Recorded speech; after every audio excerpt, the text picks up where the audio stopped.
அஸ்ஸலாமு அலைக்கும். Hi friends, நாம் இன்றைக்கி கனவா வாங்கியிருக்கிறோம். அது வந்து கனவா பிரியாணி போட்டுடலாம். கனவாயை கழுவி சுத்தம் பண்ணி எடுத்துகிட்டு வந்துட்டேன். இப்போ அதில் 1 டீஸ்பூன் அளவுக்கு இஞ்சி பூண்டு பேஸ்ட்டு, 3 டீஸ்பூன் அளவுக்கு தயிர் சேர்த்துக்கிறேன். கொஞ்சமாக உப்பும் சேர்த்துருக்கிறேன். சேர்த்துட்டு இதை நல்லா கலந்து விட்டு ஒரு அரை மணி நேரம் நல்லா ஊற விட்டுறலாம். இது நல்லா ஊறட்டும். இப்போ நம்ம ஸ்டவ் ஆன் பண்ணி ஒரு பெரிய பாத்திரம் வச்சுக்கலாம் பிரியாணி செய்கிறதுக்கு.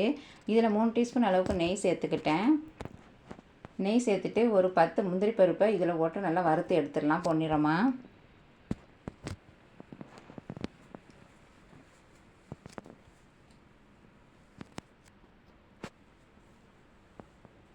வறுத்து எடுத்ததுக்கப்புறமா கொஞ்சமாக கிஸ்மிஸ் சேர்த்து இதையும் வறுத்து எடுத்துக்கலாம்.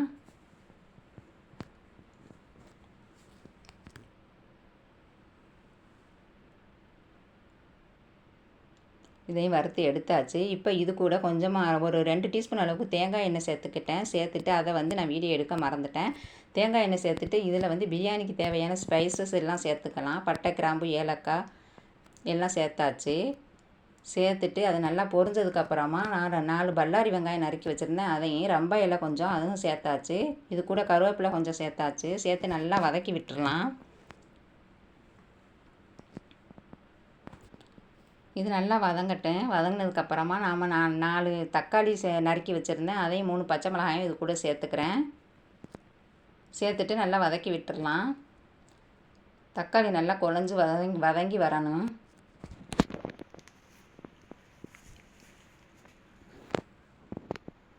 இப்போ நல்லா வதங்கிடுச்சு. இது கூட புதினா மல்லி கொஞ்சம் சேர்த்துடலாம்.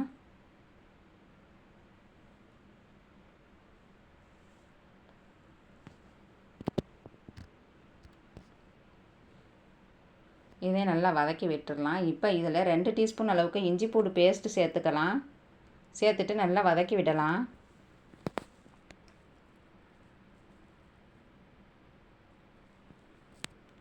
இப்போ இதில் ஒரு டீஸ்பூன் அளவுக்கு மிளகாய்த்தூள் சேர்த்துக்கிட்டேன். 1.5 டீஸ்பூன் அளவுக்கு கரம் மசாலா சேர்த்துக்கிட்டேன். சேர்த்துட்டு இப்போ இது கூட பிரியாணி மசாலா ஒரு 3 டீஸ்பூன் அளவுக்கு சேர்த்துருக்கிறேன். 1/4 டீஸ்பூன் அளவுக்கு மஞ்சள் தூள் சேர்த்துக்கிட்டேன். சேர்த்துட்டு இப்போ எல்லாத்தையும் நல்லா வதக்கி விட்டுறலாம்.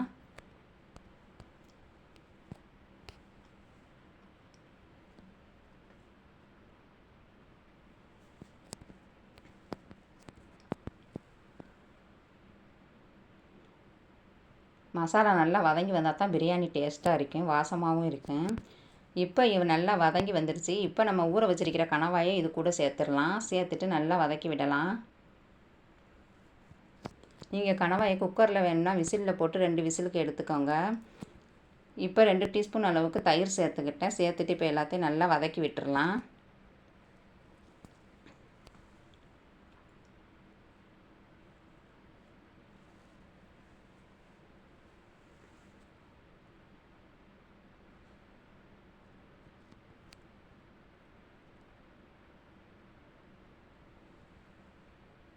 கனவாயும் மசாலாவும் இந்த அளவுக்கு நல்லா ஒன்று போல் வர்ற அளவுக்கு நல்லா வதக்கி விட்டுக்கோங்க. வதக்கி விட்டுட்டு இப்போ கொஞ்சமாக தண்ணி சேர்த்து அதையும் நல்லா கிளறி விட்டுருங்க.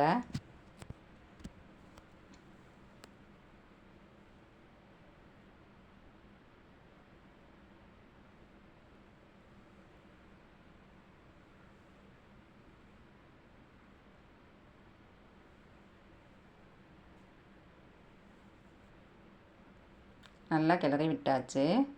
இப்போ ஒரு மூடி போட்டு மூடி விட்டுறலாம். ஒரு 30 நிமிஷம் அப்படியே வேக விட்டுறலாம். சிம்மிலே வச்சு வேக விடுங்க. கனவா நல்லா வேகணும்.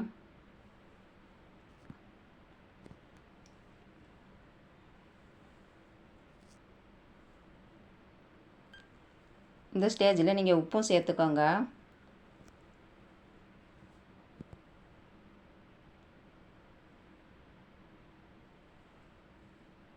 அடி பிடிக்காமல் நல்லா கிண்டி விட்டுருங்க. இப்போ நல்லா கனவா வெந்துடுச்சு. இப்போ நம்ம வந்து தண்ணி சேர்த்துக்கலாம். நான் இப்போ தேங்காய் பால் சேர்த்துக்கிறேன். நான் 2 கப் அளவுக்கு அரிசி ஊற வச்சுருக்கிறேன். பிரியாணி அரிசி 1 கப்பு அரிசிக்கு 1.5 கப் தண்ணி வைக்கணும். நான் வந்து இப்போ 2 கப் ஊற வச்சுக்கிறனால 3 கப்பு அளவுக்கு தேங்காய் பால் சேர்த்துக்கிட்டேன்.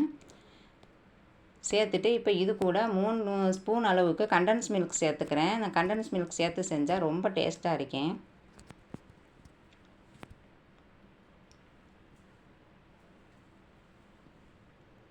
இதையும் சேர்த்துட்டு நல்லா கலந்து விட்டுடலாம். கலந்து விட்டுட்டு நம்ம அரிசி ஊற வச்ச அரிசியை நல்லா தண்ணி இல்லாமல் வடித்து எடுத்து இது கூட சேர்த்துடலாம். சேர்த்துட்டு கலந்து விட்டுருங்க எல்லாத்தையும். இப்போ நம்ம வறுத்து எடுத்து வச்சுருந்த முந்திரி கிஸ்மிஸை இது கூட சேர்த்துடலாம். சேர்த்துட்டு ஒரு லெமனோட ஜூஸை புழிஞ்சு எடுத்து வச்சிருக்கிறேன், அதையும் இது கூட சேர்த்துடலாம்.